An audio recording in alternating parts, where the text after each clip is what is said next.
Hello mga biyan, for today magluluto tayo ng salmon fish soup. Ang ilalagay natin ay tomatoes lamang at saka potatoes. Then pwede na rin natin lagyan ng onions.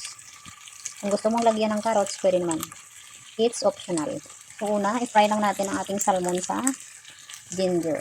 Lagyan mo ng maraming ginger or 3 slices or 4 depende sa'yo para matanggal yung lansa niya.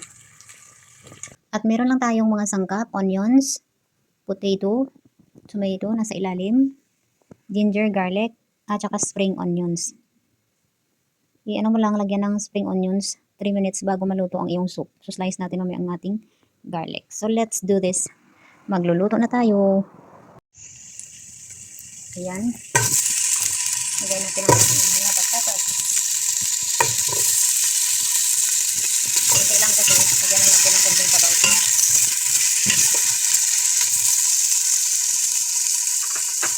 Tapos lagay natin ang patatas.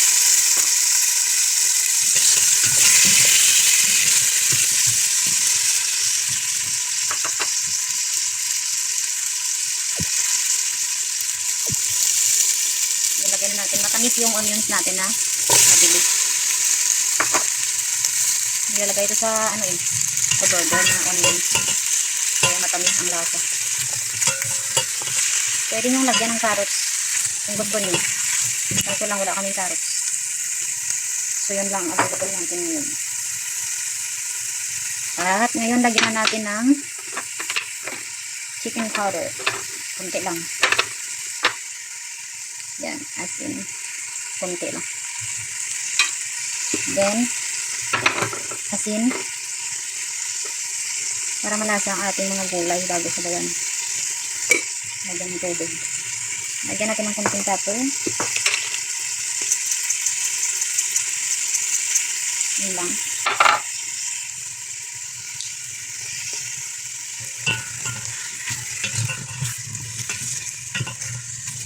Ayaw kasi nila yung oily, kaya konting lang nilagay natin.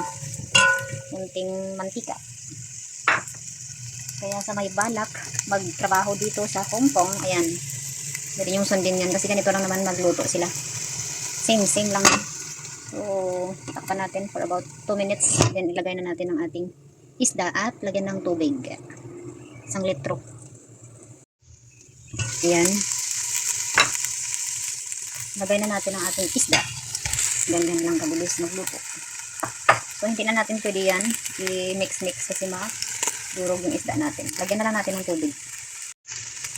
Kunti lang ilagay natin kasi yung isda natin ay kunti lang. At saka mga sangkap.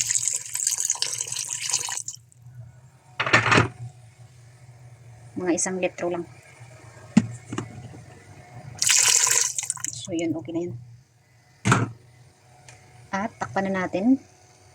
Simmer natin for about 10 minutes. Then okay na yan. Bago i-serve, initin mo na lang ng 5 minutes. So that's it for today. At huwag mong kalimutan, lagyan ng spring onions. Dami. Para may siya. May aroma. So yun lang. Thank you so much guys for watching. Please like, comments, at subscribe. Pwede mo na rin i-share. Napaka-healthy na soup. Pwede nyong sundin. Sa Pinas pwede to. Kung wala kang salmon soup o ibang isda pwede. Basta mo lang siya. I-fry mo muna siya sa ginger para matanggal ang lasa, niya, yung parang malansa ba. Yun lang. Happy cooking.